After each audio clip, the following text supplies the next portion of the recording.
14장 1절에서 19절 말씀입니다. 한 절씩 교독합니다. 고린도전서 14장 1절에서 19절 말씀 한 절씩 교독합니다.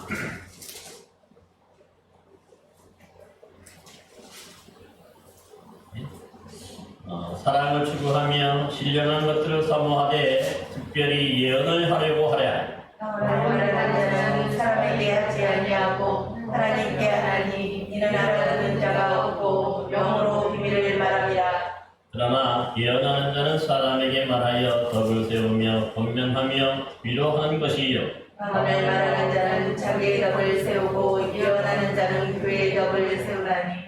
나는 너희가 다 방언하기를 말하기를 원하나 특별히 예언하기를 원하노라. 만일 방언을 말하는 자가 통역하여 교회의 덕을 세우지 아니하면 예언하는 자만 못하니라. 그런즉 형제들아 내가 너희에게 나아가서 방언으로 말하고 계시나 지식이나 예언이나 가르치는 것으로 말하지 아니하며 너희에게 무엇이 유익하리요. 호, 필이나 검은과 같이 생명 없는 것이 소리를 낼 때에 그의 음의 분별을 나타내지 아니하면 필이 부는 것인지 검은 것하는 것인지 어찌 알게 되리요. 만일 나팔이 분명하지 못한 소리를 내면 누가 전투를 준비하리요.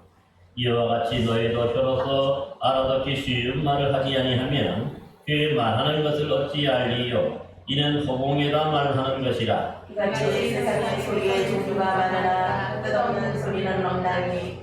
그러므로 내가 그 소리의 뜻을 알지 못하면 내가 말하는 자에게 외국인이 되고 말하는 자도 내게 외국인이 되리니. 그러므로 너희도 영적인 것을 사모하는 자인즉 교회의 덕을 세우기 위하여 그것이 풍성하기를 구하라. 그러므로 방언을 말하는 자는 폭력하기를 기도할지니. 네가 만일 방언으로 기도하면 나의 영이 기도하거니와 나의 마음은 열매를 맺지 못하리라.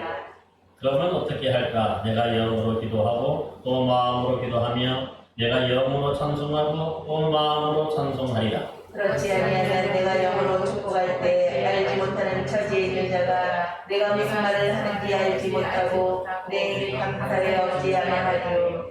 너는 감사를 잘하였으나 그러나 다른 사람은 덕세움을 받지 못하리라. 내가 너희 모든 사람보다 방언을 더 말하므로 하나님께 감사하노라. 함께 했습니다. 그러나 교회에서 내가 남을 가르치기 위하여 깨달은 마음으로 다섯 마디 말을 하는 것이 1마디 방언으로 말하는 것보다 나으니라. 아멘. 반갑습니다. 우리가 지난 시간에는 이 사랑과 다른 은사들을 비교해서 사랑이 제일이라 하는 말씀을 드렸는데, 왜냐하면 세 가지 이유가 있다고 그랬죠. 첫 번째로 이 사랑은 온전한 것이지만 이 방언이나 예언이나 지식은 뭐죠? 부분적인 것이라고 그랬습니다. 또한 이 사랑은 어떻게 보면 장성한 자, 온전한 자의 것이라면 이 예언이나 방언 지식은 어린아이들과 같은 그러한 신앙인들이 가지는 그러한 것이라고 말씀했고요. 또 이 사랑이 직접 대면하여서 직접 만져보고 경험하는 그러한 것이라면 사실 이 예언이나 방언 또 이 지식은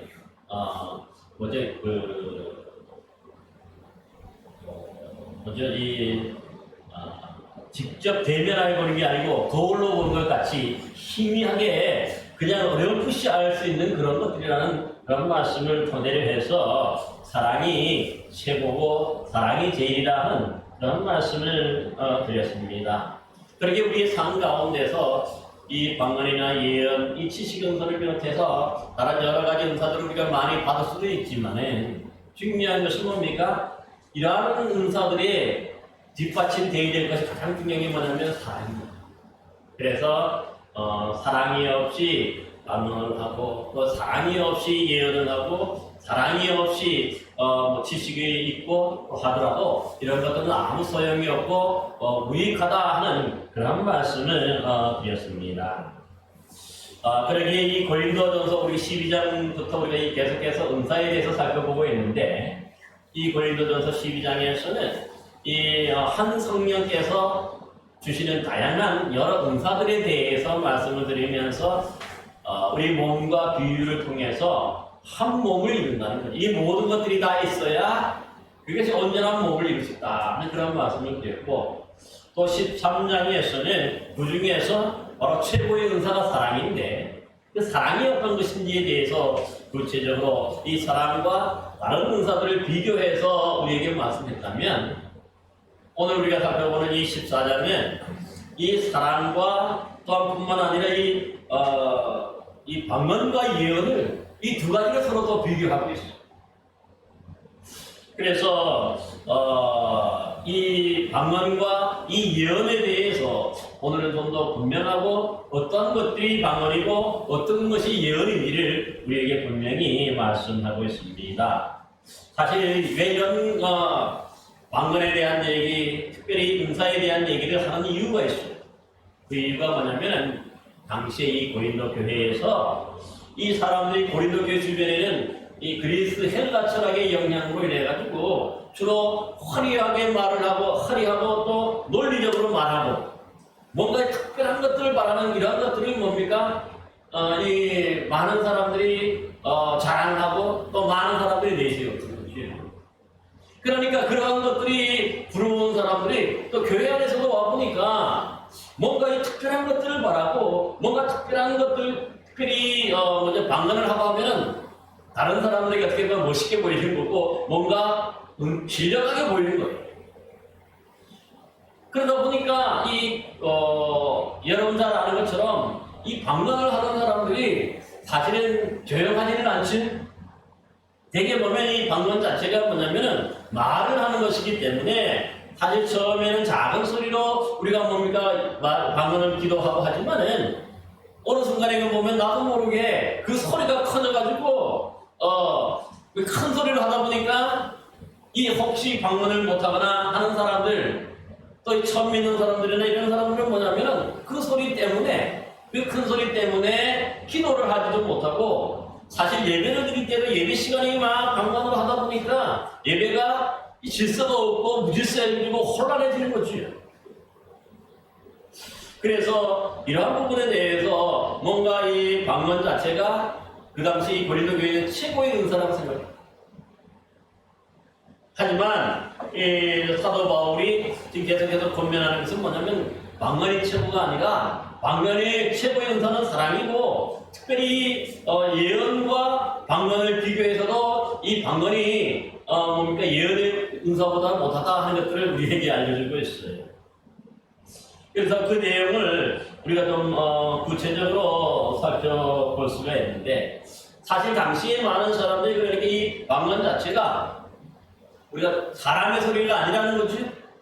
우리들이 인간의 어떤 그런 뭡니까 언어 소통의 방법이 아니라 하나님의 소통 방법이.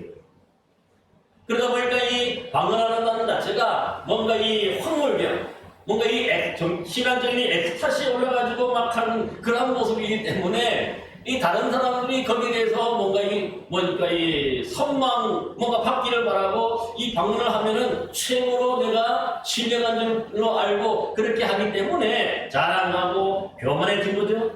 이 은사적으로. 그래서 지금 거기에 대해서 이 하나하나 차분하게 이 사도 바울이 지금 설명을 하고 있는 것을 볼 수가 있습니다. 그래서 여러분 잘 아는 것처럼 이 방언과 특별히 예언은 이 뭐냐면 둘 다 어떤 겁니까? 사람의 입으로 말하는 거죠. 둘 다 공통점이 방언도 뭔가 우리 입으로 말하는 것이고 예언도 뭡니까? 우리 입으로 뭔가를 말하는 것인데 그러니까 공통점이 그렇지만 이 방언하고 예언은 전혀 또 다른 것이죠.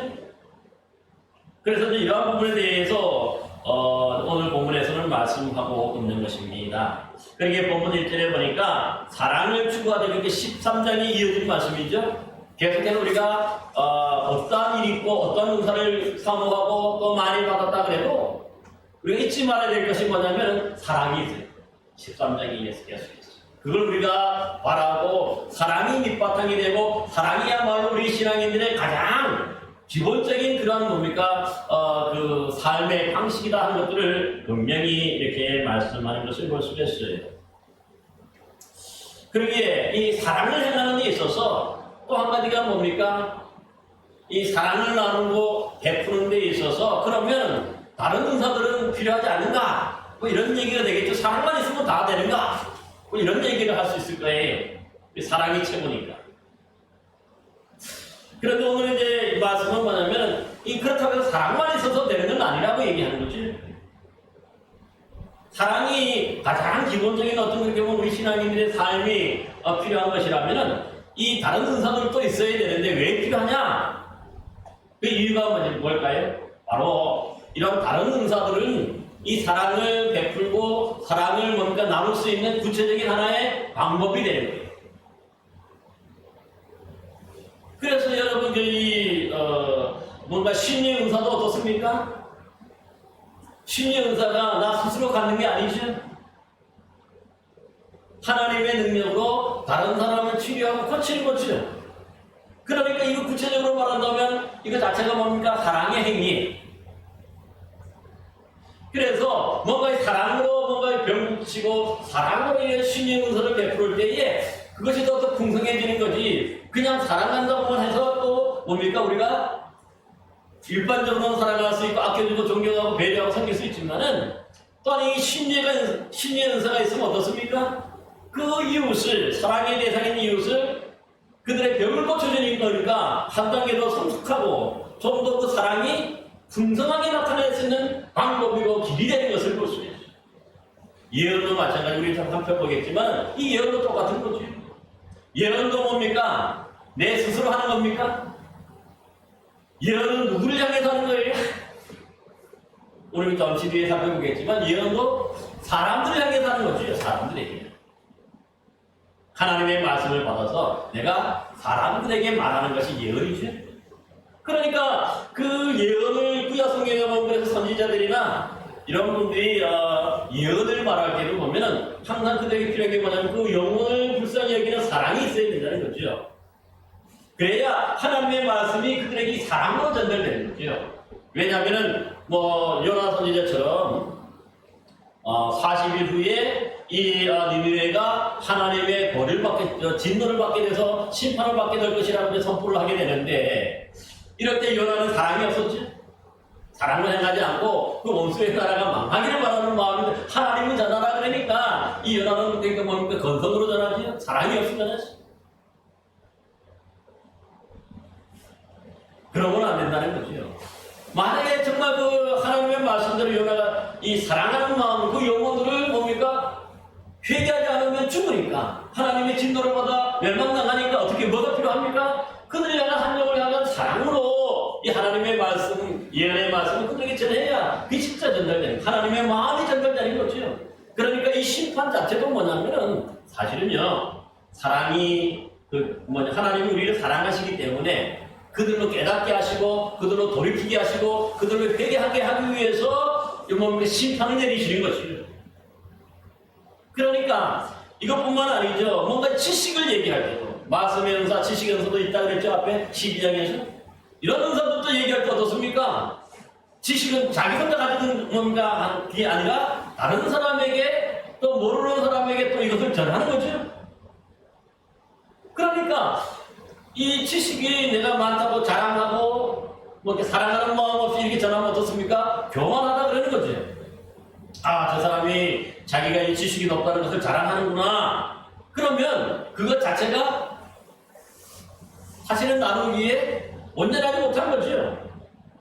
그런데 이 지식의 은사를 받고 말씀의 은사를 받은 분들도 사랑으로 한 영을 불쌍히 여기는 마음으로 그들을 구원하고자 하는 그런 마음으로 이 사랑을 가지고 이 지식을 전하고 할 때에 정말 그들이 뭡니까? 그 지식이 하나님의 지식으로 받아들이게 되고 하나님의 말씀으로 받아들이게 되는 거죠. 그러므로 오늘 여기서 말씀하는 것은 뭐냐면 사랑만이 최고라고 하지만 그러나 이건 기본적인 거고 이 사랑이 더 잘 전달되기 위해서는 다른 은사들이 필요한 거예요.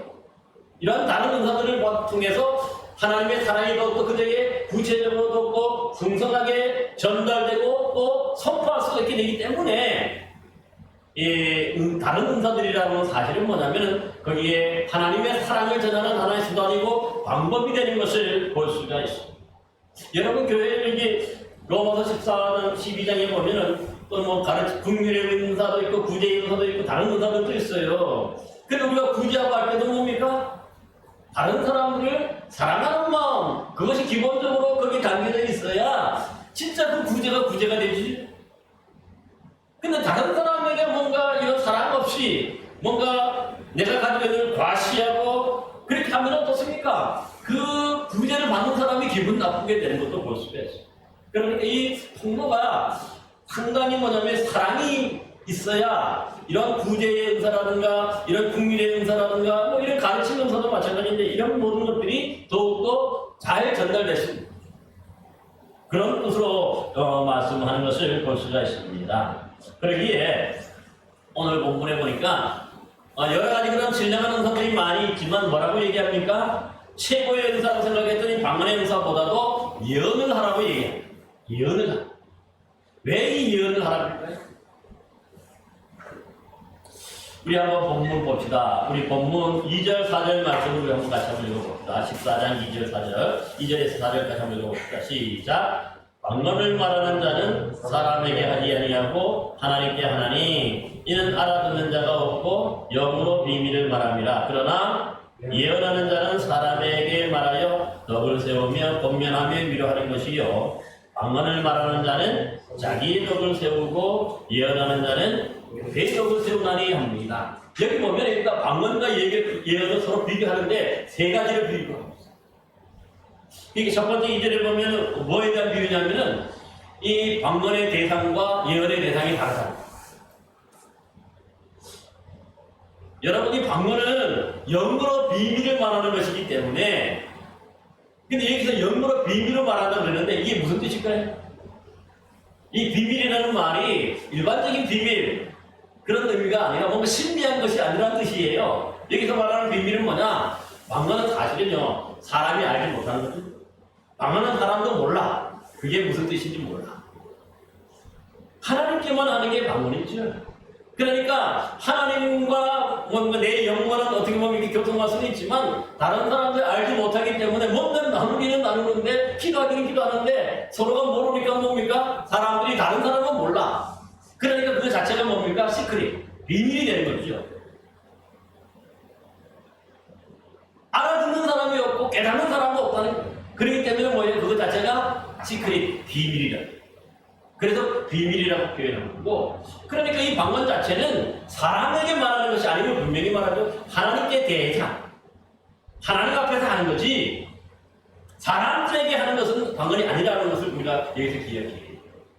근데 어떤 사람들은 보면 정령 보면 이 방언 자체를 하나님께만 하는 건데, 그게 뭐니까 방언하는 것 자체가 처음에 받으면 뭐니까 이 재미있고 또 즐겁고 세상 모든 걸 얻을 것 같은 어떤 그런 것이 있으니까 또 다른 사람들에게 보여주고 싶은 마음도 있고 자랑하고 싶은 마음도 있고 뭔가 과시하고 싶은 마음도 들어요, 사실. 그러다 보니까 사람들에게 자꾸 뭔가 보여주기 위해서 뭔가 이게 방언을 하고 하다 보니까 이건 방언 원래의 의도에 벗어난 거라는 거죠. 방언은 아까 말했지만 누구에게만 하는 거예요, 대상이?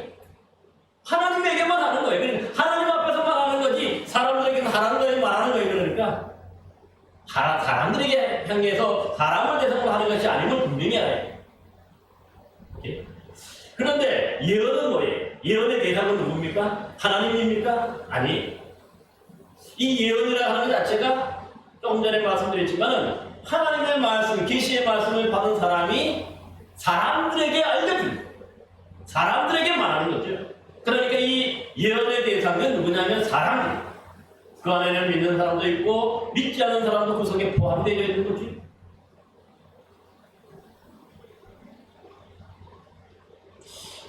그러므로 사실이 뭔가 이 예언의 은사를 받은 사람은 그러므로 뭡니까? 하나님 앞에서 하는 것은 어리석은 사람이 되겠죠. 하나님이 주신 건데 또다시 하나님께 얘기하면 하나님이 그 예언의 대상이 되면 안 되는 거지. 하나님께 받은 거지. 이제. 하나님은 누구에게 하라고 주는 거냐면 사람들에게 알려주고 사람들에게 가르치고 사람들에게 선포해서 그들이 돌이키게 하고 그들이 사람들이 바른 길로 가도록 하게 하는 것이 바로 뭐냐면 예언인 거죠. 그래서 방언의 대상은 하나님이라면은 하나님께만 하는 거라면 예언은 뭐예요? 사람들에게 한다 하는 것들을 여기서 구분하고 있어요. 또 두 번째로 보면은 방언과 예언에 뭘 비교하고 있을까요? 우리 3절에 보면은 이계도를 서로 또 비교하고 있는 것을 볼 수가 있어요. 그러니까 이 방언 자체는 영으로 우리가 뭡니까? 서로가 알지 못하는 비밀을 말하는 것이기 때문에 사람들이 알아들 수 없다는 거죠. 그 뜻입니다. 사람들이 알아들 수 없어. 기도하는 방언으로 기도하고 방언하는 사람 자체도 통역이 없이 내가 무슨 기도를 하는지 내가 지금 어떤 기도를 했는지 몰라. 어떤 분들은 어렴풋이 자기 생각을 얘기하는 사람도 있기는 한데 그것도 뭡니까? 정확한 건 아니에요. 그러니까 이 방언은 그러니까 서로가 몰라. 하나님만 알아들어. 그런 특징이 있는 거죠. 그러니까 사람들 이해할 수가 없어. 깨달지도 못하고 알아듣지도 못해. 소통이 안 된다는 거죠. 사람들에게. 그런데 이 예언은 어떻습니까? 예언은 하나님의 말씀을 받아가지고 아까 뭡니까? 사람들에게 사람들을 대상으로 얘기하는 것이기 때문에 사람들이 어떻습니까? 다 알아듣게 됩니다. 전하는 사람도 무슨 내용인지 알게 되고 또 그 말씀을 받는 사람들도 알아듣게 되는 거예요. 깨닫게 되고 이해할 수 있는 것이 이런 차이입니다. 그래서 여러분 이 예언이라는 것 자체도 우리가 여기서 다 기억해야 되는데 사실 이 예언 자체는 두 가지 의미가 있습니다.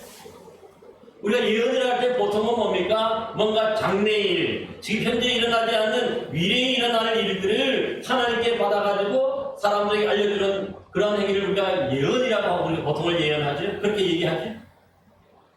그래서 사도행전 11장에서 보면은 이 초대교회에 아가보 선지자라는 사람이 있었는데 곧 이 유대 지방에 흉년이 될 것임을 예언을 해요. 하나님께로 받아서. 이것도 예언이죠.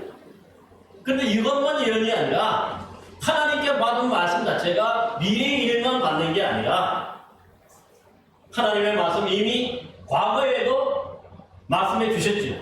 왜냐하면 성경을 통해서 말씀해 주신 거죠. 그것도 하나님의 말씀이죠. 신구약 성경 자체가 하나님이 주신 말씀이에요. 아닌가요? 맞죠? 그런데 이 신구약 성경 자체도 그렇게 읽는데 그 말씀 자체는 뭡니까? 사라지지 않는 말씀이라서 오늘에도 그대로 적용이 되고 해석이 되는 말씀. 예를 들면 하나님 앞에 불순종하고 하나님의 말씀대로 순종하여 살지 않으면 하나님이 뭡니까? 그들을 떠나시고 그러다 보면 그들이 하나님의 진노를 받게 되고 그래서 그들이 망해간다. 이런 것들 다 뭡니까? 구약시대, 신약시대에만 적용되는 말씀이 아니라 오늘도 우리가 똑같이 적용할 수 있는 거지. 말씀을 가지고. 그래서 보면 이 사실 그 선지자들이 할 때, 선지서를 할 때 하나님께 직접 받은 말씀도 있지만 또 많은 부분에 보면 모세 오경을 통해서 모세에게 주어진 말씀을 이 모세 오경을 그들 시대에 적용을 합니다. 재해석을 해가지고 사람들에게 너희들이 이렇게 하지 회개하지 않으면 망하게 된다. 포로로 잡혀가게 된다. 이런 얘기를 할 수가 있는 거죠. 사사기 시대도 보면 이 패턴 그대로 유지는 그들이 하나님을 떠나고 바알신을 섬기고 우상을 섬기니까 하나님이 그들에게 진노하셔서 그들에게 벌을 내리십니다. 또 그러자 또 그들이 돌이켜 회개하고 하나님께 구원해달라고 기도해요. 그럼 어떻습니까? 하나님이 또 사사를 세우셔서 그들을 구원하시면서 그런데 얼마 시간이 지나고 어떻습니까? 또 하나님을 잊어버려요. 사람들이.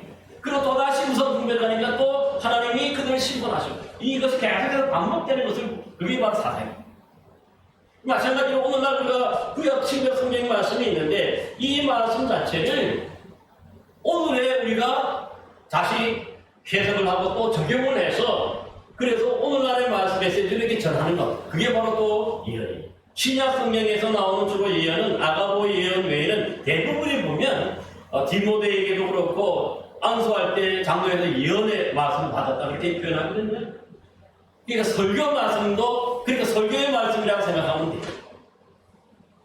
그래서 설교 말씀 자체가 신구약 성경의 말씀을 해석을 해서 여러분들 오늘날 상황 속에 적용해서 또 이렇게 하라고 이렇게 말씀하는 거죠. 그게 변함없는 말씀. 그거 자체가 예언이라는 것을 볼 수가 있어요. 그래서 이 고린도전서 2장에도 보면 이것을 분명하게 보여줘요. 그래서 예수 그리스도의 십자가 사건에 비추어서 오늘날 우리가 뭡니까? 이 신구약 성경을 해석해서 또 이렇게 선포하고 우리의 구주가 되시고 어떻게 해야 우리가 구원받는가 이런 부분에 대해서 선포를 하게 되는 거죠. 그래서 이 예언이라고 할 때는 두 가지.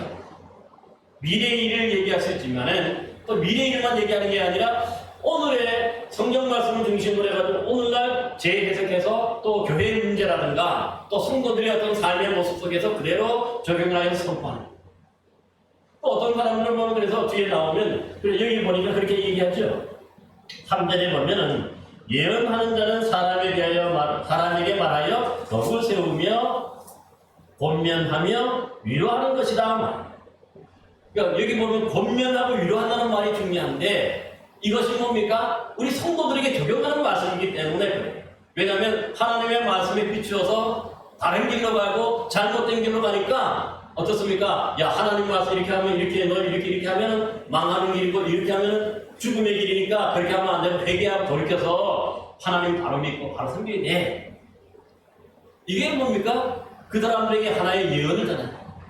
그러니까 주로 보면은 이 초대교회도 보면은 우리 성도 개개인들이 삶 속에서 보면은 교회에서의 모습과 다르게 또 뒤에서 뭐 이렇게 여러분 가정에서 또 여러분 회사나 이런 데서 보면은 이 한 하나님의 말씀대로 살지 못하는 그런 모습도 많이 나타나겠죠.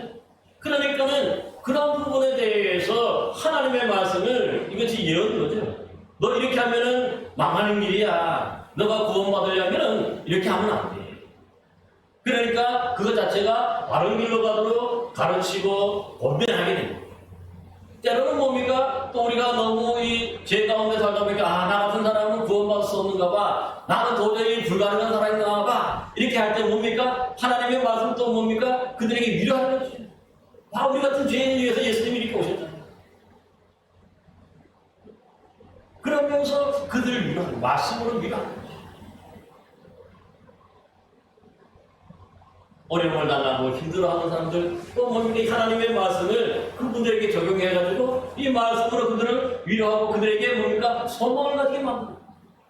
그게 예언입니다.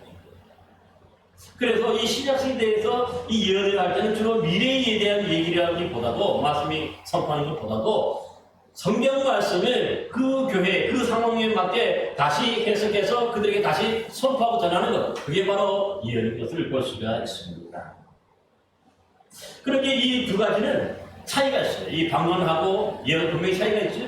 방언은 사람들은 아무리 사람들에게 얘기해도 사람들이 알아듣지 못하고 깨닫지도 못하고 이해하지 못하지만 하나님의 말씀인 이 예언을 또 전할 때는 뭡니까? 사람들이 하는 거니까 우리가 한국말로 서로가 알아듣게 전파하고 또 전하는 거죠. 그러니까 이 예언은 모든 사람이 다 알아듣고 권면을 받고 위로를 받을 수 있는 그런 것인 것을 볼 수가 있어요. 이게 이렇게 차이가 있는 거죠. 그 얘기를 하는 거예요. 그 다음에 세 번째 오늘 본문을 한번 보시기 바랍니다. 4절에 보니까 왕년을 말하는 자는 누구의 덕을 세운다 그럽니까? 자기의 덕을 세우고 4절에 보면은 예언을 하는 자는 어떤 덕을 세운다는 거예요? 교회의 덕을 세운다고 얘기해요. 그러니까 방언을 말하는 것이 자기 덕을 세운다는 말인 거예요. 또 이 예언을 하는 자가 교회의 덕을 세운다 그러는데 어떤 뜻일까요? 사실 여기는 여기서 덕이라 하는 말 자체가 뭔가 집을 세우듯이 하나님 세우는 것을 말하는 거거든요. 그래서 유익을 끼치고 그 사람을 뭡니까? 좋게 하는 것, 믿음을 세우는 것, 뭐 이런 것들이 뭡니까? 덕을 세운다 하는 그런 뜻이에요. 덕이라는 말이 그런 뜻으로 사용되는 거예요. 그래서 방언은 자기 덕만 세운다는 말이 뭐냐면은 방언을 하면 다른 사람들이 알아듣지 못하고 깨닫지도 못하니까 다른 사람들에게 덕이 됩니까? 어떤 유익이 있을 것 같아요? 방언으로 내가 막 기도했어요. 근데 다른 사람은 아무도 깨닫지 못하고 아무도 이해하지도 못해. 그러니까 누구에게만 좋은 거예요? 방언은 자기 자신이에요. 자기 자신은 뭔가 깨닫지도 못하고 알지도 못하고 이해하지도 못하지만 그래도 뭐예요? 하늘의 언어, 뭔가 신비한 언어를 내가 내 입으로 인간적인 언어로 말하는 게 아니라 하늘의 언어를 말하니까 그 자체가 좋은 거죠. 그 외에는 없고. 그런데 이 예언은 뭐예요? 반대로 사람들에게 말하여서 알아듣게 말하고 모든 사람들이 뭡니까? 깨닫게 되는 거라는 거죠. 그러니까 교회라고 하는 것 자체가 사람이죠. 우리 사람들 모여있는 것을 교회라는 거죠. 우리 성도들이 모여있는 게 교회인데 교회의 덕을 전하는 건 그럼 뭡니까? 이 예언을 통해서 한 사람 한 사람의 믿음을 바르게 세워가는 거죠. 올바른 믿음으로 세워가는 것. 그러니까 나만 좋은 게 아니라 이 예언의 말씀을 듣고 다 모든 듣는 사람들에게 뭡니까? 믿음의 유익이 되고 믿음의 집을 잘 세우도록 그렇게 하는 것이기 때문에 예언이 더 나아요. 교회에서 우리 그래서 우리 방언은 주로 하나님께 하는 것이고 깨닫지 못하는 것이고 그래서 자기만을 위한 것이라면 이 예언은 반대로 뭐예요? 사람들에게 말하고 사람들이 알아들을 수 있고 이해할 수 있고 깨닫게 되고 그러다 보니까 뭡니까? 그 가르침을 받게 되니까 나만 좋은 게 아니라 잘하는 사람만 좋은 게 아니라 이 듣는 사람의 믿음도 세워가고 듣는 사람을 바른 믿음으로 또 이렇게 온전히 세워가기 때문에 이 예언이 더 낫다. 예언을 하라고 이게 방언보다는 예언을 하려고 힘쓰라고 그렇게 일절에 당부하고 있는 것을 볼 수가 있습니다. 그러기에 우리는 그렇게 이런 것들 잘 구분해서 방언이 어떤 것이고 예언이 어떤 것을 다 구분해가지고 진짜 우리가 이 방언보다도 먼저 필요한 것이 뭐냐면 뭐예요? 이 말씀. 그러니까 예언을 하라고 힘쓰려 하는 이유가 그런 거죠. 여러분 평신도 여러분들께서 예언의 은사를 받아서 어떻게 다 쓰려고 쓰겠습니까? 그러니까 이 주로 내가 미래에 어떤 일이 있고 미래에 어떤 일이 점을 치어주는 게 아니죠. 이 예언은 그런 뜻하고 다른 거죠. 하나님의 말씀으로 그들을 바른 길로 인도해 가는 것. 그렇기 때문에 우리 평신도들도 이 예언의 은사가 있어요. 여러분들이 성경 말씀을 잘 알고 그것은 하나님의 말씀이니까 그 말씀 한 구절 이 사람을 어떤 삶을 보면서 바른 믿음으로 이끌어줄 수 있도록 우리가 뭡니까? 또 그런 은사도 있어야 되는 거죠. 주변에 있는 사람들에게 야, 너 이렇게 하면 하나님의 벌 받게 되고 이렇게 하면 복을 받고 이렇게 하면 생명을 얻어. 이것을 잘 알아야 그들에게 전할 수 있다. 그러므로 이 예언과 방언이 어떤 차이가 있는가? 세 가지 측면을 오늘 얘기하는데 대상이 다르고 또 이해도가 다르고 그 다음에 누구의 덕을 세우느냐 누구에게만 유익이 되느냐 이런 것들을 우리가 잘 살펴서 정말 기본적으로 우리 성도들이 좀 더 성장하고 성숙했다면 이런 예언의 은사는 적어도 받아서 뭡니까? 다른 사람들 말씀으로 위로하고 말씀으로 권면할 수 있을 정도까지가 돼야 됩니다. 여러분도 이렇게 오늘 말씀처럼 예언의 이런 은사를 받아서 다른 사람들 말씀으로 위로하고 다른 사람들 우리 성도들 말씀으로 세워가는 여러분 되시기를 바랍니다. 그 다음에 이제 5절 말씀 한번 다 읽어봅시다. 이 결론인데 이 1절에서 4절까지 결론인데 5절 말씀을 같이 읽어봅시다. 시작. 나는 너희가 다 방언 말하기를 원하나 특별히 예언하기를 원하노라. 만일 방언을 말하는 자가 폭력하여 교회의 덕을 세우지 아니하면 예언하는 자만 못하니라. 이게 제 말이 아니죠? 성경이 가르치는 것은 뭐냐면은 그러므로 이 방언보다도 예언을 하려고 힘써야 되는 이유를 얘기해요. 그래서 여기 보니까 방언은 자기 덕만을 세운다 그랬는데 깨닫지도 못하고 하나님께만 하는 걸 비밀을 말하는 것이기 때문에 그렇기 때문에 뭐예요? 이 방언이 그렇다고 해서 방언을 하지 말라는 뜻은 아니에요. 성경 전체적으로 이걸 알아야 돼요. 방언을 아예 하지 말라는 뜻이 아니에요. 뒤에 가면은 방언을 하기를 뭡니까? 말리지 말라. 14장 마지막 때. 방언도 해. 방언이 필요 없다는 얘기는 전혀 아닙니다. 이걸 오해하고는 안 돼요. 방언도 필요하지만 그러나 방언보다도 앞서서 사랑을 먼저 사랑의 은사를 받고 그 다음에 예언의 은사도 받아라 이것이죠. 그 다음에 이 방언의 은사를 받으면 더 좋다 그런 얘기죠.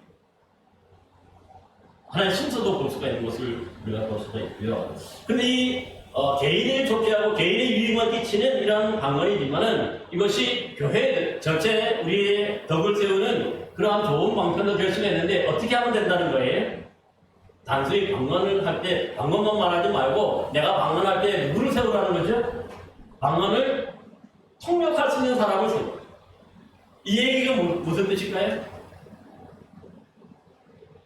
내가 방언을 기도할 때 뭔가 그것을 통역해 줄 수 있는 방언 통역해 줄 수 있는 사람이 있으면 나도 무슨 내용을 하나님께 기도하는지 알게 되겠죠? 그 다음에 나만 아는 게 아니라 다른 사람도 이 사람이 지금 어떤 내용으로 하나님께 기도하는지 알까요? 뭘까요? 알게 되죠? 그러니까 모두가 알게 되는 거죠. 모두가 알게 되고 그러다 보니까는 그 믿음의 내용을 다시 한번 이렇게 되버려내가지고 비밀이 없어지는 거죠. 비밀이 아니죠. 이제 다 알게 돼요. 그래가지고 서로가 좋은 믿음으로 이렇게 이렇게 세워가고 할 수 있는 것을 볼 수 있어요. 그러면 이 방언 자체도 통역만 있으면 교회의 덕을 세울 수 있다. 그렇게 얘기해요. 그래서 뒤에 이제 14장 마지막에 가면 항상 보면 방언을 할 때는 교회 안에서 방언을 할 때는 통역이 있어야 해요. 통역이 없으면 교회에서는 하지 말고 하나님과 자신만 하라고 그렇게 얘기를 해요. 하지 말라는 뜻은 아닌데 교회에서는 하지 않는 게 좋다. 많은 사람들 앞에서 개인적으로 하나님께는 하죠. 그런데 다음 시간에 우리가 다시 한번 살펴보도록 그렇게 하겠습니다. 이렇게 보면은 어떻습니까? 이 방언에서도 이 사랑의 관점에서 보면 통역에 할 수 있는 사람만 있다면 이것도 좋은 은사가 되어서 모두에게 유익을 끼칠 수 있는 그러한 훌륭한 은사라고 하는 것들을 또한 분명히 밝히고 있습니다. 결코 방언이 필요 없다는 얘기는 한마디도 없습니다. 성경 어디에? 방언도 필요한 거죠. 예, 그 다음에 우리 6절에서 12절 말씀 우리 한번 같이 한번 읽어봅시다. 6절에서 12절 말씀 같이 읽어봅시다. 시작. 그런즉 형제들아 내가 너희에게 나아가서 방언으로 말하고 계시나 지식이나 예언이나 가르치는 것으로 말하지 아니하면 너희에게 무엇이 유익하리요? 호필이나 검은고와 같이 생명 없는 것이 소리를 낼 때에 그 음의 분별을 나타내지 아니하면 피리 부는 것인지 검은 것 하는 것인지 어찌 알게 되리요? 만일 나팔이 분명하지 못한 소리를 내면 누가 전투를 준비하리요? 이와 같이 너희도 저로서 알아듣기 쉬운 말을 하지 아니하면 그 말하는 것을 어찌 알리요? 이는 도공에다 말하는 것이라. 이같이 세상에 소리의 종류가 많으나 뜻없는 소리는 없나니 그러므로 내가 그 소리의 뜻을 알지 못하면 내가 말하는 자에게 외국인이 되고 말하는 자도 내게 외국인이 되리니 그러므로 너희도 영적인 것을 사모하는 자인즉 교회의 덕을 세우기 위하여 그것이 분명하기를 위하여. 이 6절에서 12절의 말씀의 핵심은 뭐냐면은 분명한 소리를 내요. 알아듣는 소리를 내요. 그게 교회의 덕을 세운다. 그런 뜻입니다. 그러니까 방언 자체는 내가 알아듣지도 못하고 다른 사람도 알아듣지 못하는 그런 소리이기 때문에 그렇게 교회에서 기도하고 할 때는 그런 어떤 방언보다도 내가 분명하게 알 수 있는 한 가지 모두가 알 수 있는 그런 기도를 하라. 그 소리입니다. 그것이 교회의 덕을 세우는 것이기 때문에. 그러니 사도 바울도 만약에 방언으로 모든 걸 가르친다면 어떻습니까? 방언으로 설교하고 방언으로 찬양하고 뒤에 나옵니다만 그렇게 하면 뭡니까? 자기도 몰라. 가르치는 자기도 모르고 또 그것을 가르치는 와도 다른 사람도 깨닫지 못하고 이해하지 못하는 거지. 그것이 마치 뭐냐면은 이 분명한 소리를 내지 못하는 것과 똑같아. 그래서 그 예를 몇 가지 드렸는데 검은과 피리가 다르죠? 피리는 피리의 소리가 있고 검은은 검은의 소리가 있어요. 그런데 이것이 피리 부는 것인지 저것이 검은 타는 것인지 이게 애매모호한 그런 소리를 내면 어떻습니까? 익살이 난다 그러죠. 우리말에서 제대로 된 피리 소리가 아니라 제대로 된 검은 소리가 아니라 우리가 되게 익살이를 낸다 그러는데 그러면 이거 자체가 무의미하다. 허공이라 하는 것과 똑같다. 사실 이런 뭔가 소리를 내고 하는 것은 뭡니까? 그것을 보고 이해하고 깨닫게 하기 위해서 소리를 내는 거죠. 새들이 그 소리를 내는 것도 보면은 요즘 학교들 보면 거기 보면은 그들이 즐거워하는 소리가 따로 있고 또 뭡니까? 그들도 슬퍼하는 소리가 따로 있고 그 속에 이 음의 부분이 다르다는 거죠. 여러분 돌고래도 우리가 듣기는 뭐 끽끽하는 그런 어떤 뭡니까? 소리가 나지만 그러나 그게 보면 그게 그들이 나름대로 그게 다 알아듣는다는 거예요. 주파수에 따라서. 그러니까 이런 것이고 또 한편으로 뭡니까? 이 나팔 부는 것도 똑같아요. 전쟁터에서 나팔 소리는 다른 말로 하면 뭡니까? 하나의 신호죠. 그래서 이제 이 나팔을 끊으면서 부르면은 뭐 전진하라든가 아니면은 또 뭐 나팔을 길게 한 호흡으로 쭉 길게 불면 뭡니까? 전투 싸우라는가 또 어떤 데는 가다가 멈추라는가 이런 나팔 소리 신호가 다 다르죠. 그러니까 이 나팔수가 사실 나팔을 불 때에 그 신호를 다 알고 또 뭡니까? 그 소리를 듣는 병사들도 이 나팔 소리를 구분할 수 있어야 전투에 제대로 임하고 싸울 수 있다는 거지요. 그런데 이것이 뭡니까? 나가라는 소리인지 신호인지 멈추라는 신호인지 예? 그 다음에 전쟁을 가다듬으라는 신호인지 후퇴하라는 신호인지 그걸 뭡니까? 불분명하면 의미 불분명하면 어떻습니까? 소용이 없는 거죠. 그 나팔이 소용이 마찬가지예요. 우리가 이 방법도 똑같아서 내가 깨닫지도 못하고 알지도 못하는데 계속해서 말만 하고 또 하고 하면 어떻습니까? 이게 유익이에요. 그래서 구절에 보면 이렇게 말하죠. 너희 것으로서 알아듣기 쉬운 말을 하지 아니하면 그 말하는 것을 어찌 알리요? 이는 허공이라 말합니다. 이 방언을 못 두고 하는 얘기에 계속. 근데 예언은 뭡니까? 아까 말했던 분명한 대상이 있고 사람을 다 이해하고 깨닫게 되는 그런 말이죠. 그러니까 그것 자체가 유익. 이 외국인의 비유를 또 들고 있어요. 외국인. 나도 모르는 사람이 내가 하면은 뭡니까? 다른 사람들이 볼 때는 그 깨닫지 못한 사람이 외국인이 되는 거죠. 근데 어떤 또 말하는 사람이 또 내가 듣게 되는데 그걸 깨닫지 못하면 나는 그 사람에게 외국인이 된다는 거죠. 왜? 소통이 안 되니까. 그러니까 이 방언이 그것과 똑같아. 나도 무슨 소리인지 모르고 또 듣는 사람도 무슨 소리인지 모르니까 이것 자체가 어떻게 보면은 교회에서 할 때는 허공이라 하는 것과 똑같기 때문에 이 자신만을 하나님께 아까 말했지만 자신만 하나님께만은 이 유익하고 자신의 신앙생활에는 도움이 되고 유익하지만 다른 사람에게는 전혀 유익하지 않기 때문에 교회 안에서는 이러한 부분에 대해서 우리가 잘 가려서 해야 된다 하는 것들을 말씀하고 있는 것을 볼 수가 있습니다. 그 다음에 13절에서 우리 19절 말씀을 우리 한번 같이 한번 읽어볼까요?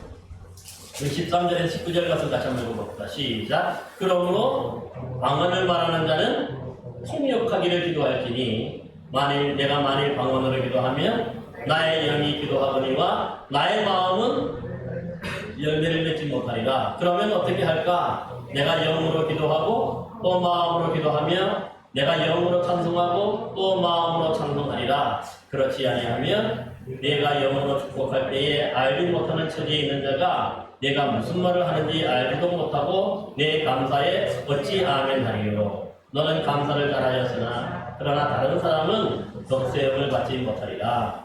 내가 너희 모든 사람보다 방언을 더 말함으로 하나님께 감사하노라. 그러나 교회에서 내가 남을 가르치기 위하여 깨달은 마음으로 5마디 말을 하는 것이 1만마디 다 방언으로 말하는 것보다 나으니라. 그죠? 분명하지? 이게 무슨 뜻이냐? 무슨 뜻입니까? 그러니까 방언하는 사람은 그러니까 교회의 덕을 세우기 위해서 뭐가 필요하다는 거예요? 통역하는 것이 딱. 그래서 방언만 우리가 하려고 하지 말고 방언 통역하기를 위해서 기도해요. 왜냐하면 왜 통역이 필요한 거예요? 그래야 서로가 알 수 있고 내가 무슨 기도를 하고 저 사람이 방언을 위해서 무슨 기도를 하는지 알 수 있기 때문에 그래야 내가 교훈을 받게 되고 그래야 내 믿음을 뭡니까 잘 세워갈 수 있기 때문에 그렇게 통역이 필요합니다. 그러기에 이 방언으로 만약에 여러분 제가 말씀을 이미 드렸으면 기도하고 방언으로 찬송하기도 하죠. 또 방언으로 때로는 축복하기도 해요. 다른 사람 알아듣지 못하더라도 그냥 입에서 나오게 방언으로 막 축복하는 경우도 있어요. 근데 문제는 뭡니까? 나는 그렇게 얘기할 수 있지만 여기 뭐라고 말합니까? 14절에 보니까 만일 방언으로 기도하면 나의 영이 기도하거니와 나의 마음은 어떻습니까? 열매를 맺지 못합니다. 무슨 뜻인지 모르니까. 무슨 찬송 뜻인지 내가 잘 모르니까. 뭔가 축복을 하긴 했는데 그 축복의 내용을 내가 잘 모르니까 마음이 열매겠죠. 이 방언 기도에 우리가 보면 한계라고 그렇게 보거든요.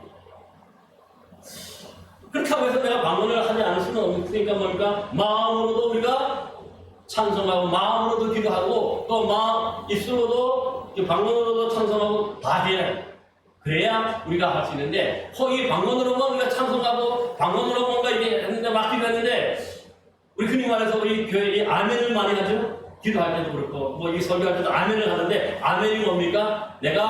나도 진실로 동의합니다. 진실로 그렇습니다. 내가 진실로 믿습니다 하는 그런 뜻이죠. 그런데 방언으로 막 기도했는데 내가 아멘할 수 있어요? 없어요? 이 내용이 무슨 내용인지 모르는데 내가 어떻게 아멘합니까? 그러니까 여기 뭐라고 말합니까? 내가 아멘할 수 없다는 거죠. 알지 못하는 처지에 있는 자가 내가 무슨 말 하는지 알지 못하고 내 감사에 어찌 아멘할 수 있겠냐. 이 한계입니다. 나는 좋지만 나도 모르고 다른 사람도 모르고. 그러게 17절에 이렇게 말하면 너는 감사를 하나님께 잘했으나 다른 사람은 덕세움을 받지 못한다. 믿음에 아무런 영향력 없고 유익도 없다. 그런 뜻이죠. 그러므로 이제 28절 19절 결론이 뭐라고 얘기합니까?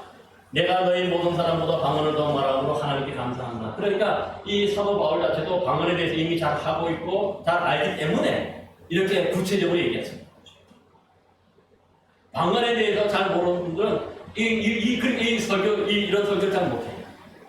이미 경험하고 다 아는 내용이니까 공감하는 내용이니까 그래서 자기 경험을 가지고 이런 방언에 어떻게 보면은 예언 똑같이 말하는 거지만 이 방언하는 것과 예언의 차이를 분명하게 설명하고 있는 것을 보여요. 그래서 가장 핵심이 뭐냐 19절인데 19절의 말씀 한번 다시 한번 보시기 바랍니다. 그러나 교회에서 내가 남을 가르치기 위하여 깨달은 마음으로 5마디의 말을 하는 것이 1만 마디 방언으로 말하는 것보다 낫다. 분명히 말하죠. 이게 무슨 뜻이죠? 여기 보니까 깨달은 마음으로 5마디 말이라는 게 뭘까요? 한국 사람이면 한국 사람이 다 있으면 한국 사람이니까 그러니까 모두가 깨달아 알고 이해할 수 있고 또 뭡니까? 그런 언어로 분명한 5마디 말하는 것이 훨씬 낫다는 거죠. 그리고 1만 마디 방언은 뭐예요? 방언을 1만 마디 하기 위해서는 한 얼마 정도 걸릴까요? 한 2-3시간 걸릴까요? 1만 마디 정도 한다면?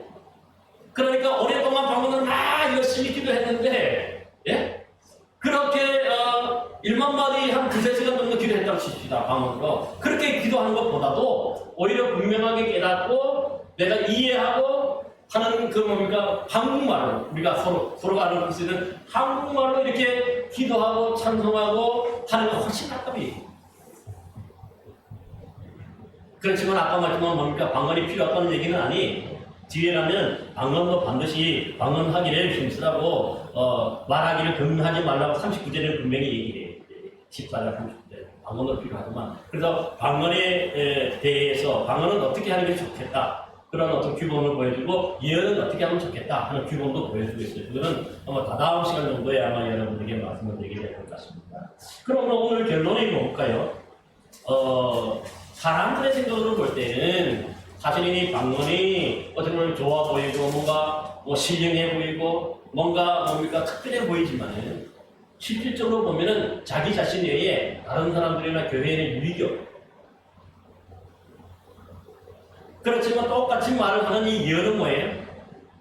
우리 사람들에게 하는 거고 내가 알아듣게 하는 것이기 때문에 이것이 뭡니까? 예언을 통해서 서로의 믿음을 세워주고 서로에게 뭡니까? 믿음을 이렇게 좋게 위로하고 건면하는 것이기 때문에 세워주는 것이기 때문에 예언이 훨씬 잘 구분해요. 그러므로 오늘 우리들도 그러니까 이 방언을 하고 예언을 할 때 가장 중요한 게 뭐냐면은 사랑하는 마음이 있어요.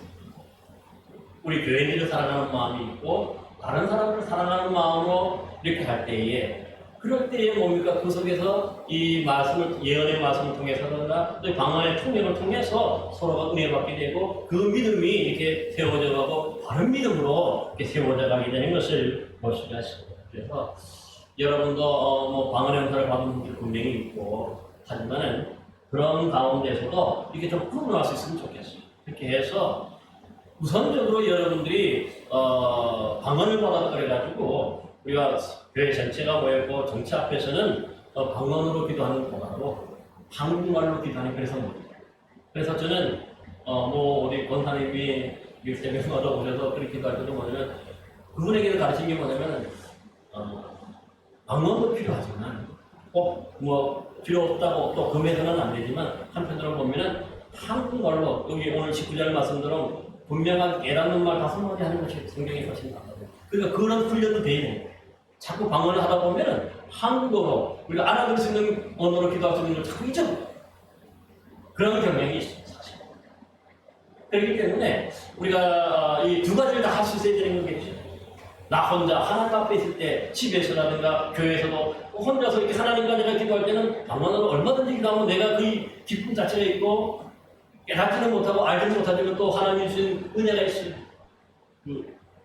그 기쁨이 있고 그렇기 때문에 방언을 기도할 수 있는 거죠. 그렇지만 또 옆에 몇몇 사람도 있고 하면 사람과 내가 기도하면 그 사람들이 또 기도를 못해요. 그래서 이제 다음 시간에는 이러한 부분에 대해서 또 방언과 예언을 비교하는데 우리가 그런 것은 다음 시간에 할 때보다도 우리가 이렇게 교회 안에서 이런 은사를 받았다 할 때에 이런 이렇게 절제할 줄 알고 시간과 때와 장소를 가려서 이렇게 하나님 주신 은사를 잘 활용하고 선용할 때에 모두에게 덕이 되고 모두에게 유익이 되고 또 기쁨이 되는 것을 볼 수가 있습니다. 여러분 모두도 이런 하나님이 주신 은사들을 사랑으로 사용해서 그걸 통해서 하나님의 영광이 되고 기쁨이 되는 여러분 되시기를 간절히 기도합니다. 기도하겠습니다. 하나님의 사랑이 풍성하시고 자비하신 아버지 하나님, 우리 주님께서 귀한 은사들을 주심을 감사합니다.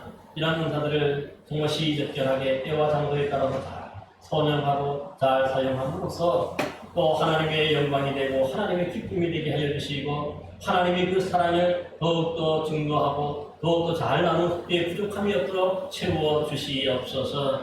그리하여서 정말 주님이 주신 이 귀한 은사들을 통해서 우리의 믿음을 세워가며 주의 교회를 든든히 세워가고 복되게 하여 주시옵소서. 예수 그리스도의 이름으로 기도하옵나이다. 아멘.